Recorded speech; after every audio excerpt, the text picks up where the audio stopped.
You know what's crazy? Some artists spend years making music, learning productions, perfecting mixes, buying new plugins, and still nobody listens. Meanwhile, another artist who doesn't even know how to record himself uploads a song that isn't even half as good as yours, using average vocals, and somehow gets millions of streams. Why? Because most artists completely misunderstand promotion. And honestly, it's not because they're lazy or don't know what they're doing. It's because the music industry taught artists to think like musicians instead of marketers, when you need to be both. Hey there, I'm Tommy, and I was an artist, a music producer, and engineer until social media changed my life. Now I help music brands build an audience with premium content strategy and creative direction, so hopefully it will change yours too. In this video, I'm going to break down the biggest reasons why artists fail at promoting their songs even when the music is actually good. And one of these mistakes is probably killing your growth right now without you realizing it. And the first reason why artists fail is because they think that good music will automatically spread. And I get it. That belief is emotionally comforting. If I just get better, if I just make better music,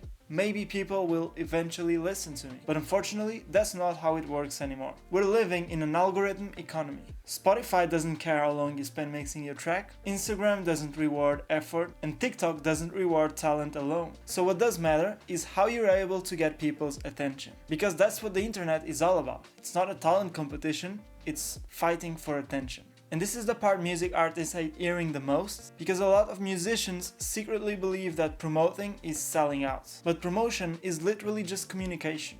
And the artists growing right now understand the one thing that other musicians ignore. So people actually discover artists through content first and music second. So you need to be on social media and you need to be making content even if you're not directly promoting your music. And then it leads me to the second mistake that I see most artists doing, which is getting hyped about making content and posting consistently for 1 or 2 weeks, and then, because they're getting no traction and no one is watching, they suddenly disappear for 3 months until they're ready to drop the next song. And then they wonder why nobody cares when they post a story or a post saying new song out now. Because why would people become suddenly invested in something that they didn't even know existed? And this is probably the biggest mistake I see artists doing right now, which is treating promotion like an announcement instead of a story. And that's why the smartest artists today document everything they do and record every single session. And here goes another mistake that I keep seeing all the time, which is asking for attention before you actually earn it. And that's why releases flop. So you can't just ask people to listen to your music and expect them to actually make the commitment to go and check it out. There's a level of trust and a level of interest that you need to build before people actually take that step. And remember that audiences connect to humans. So forget about being mysterious or you'll not get people to listen to you. Especially now that the internet's shifted and we live in social media. So you need to become a personality as well as an artist.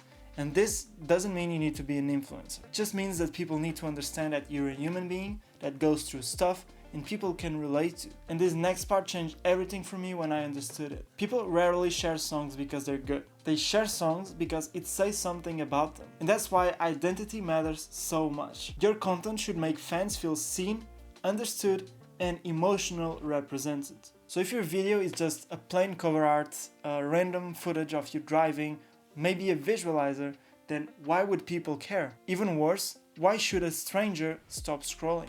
Which is how you build an audience. So the content itself needs a hook, always, not just the song. So for example, if you post a story and there's a text on screen that says snippet of my next song, that actually doesn't work because it doesn't make people interested in your story.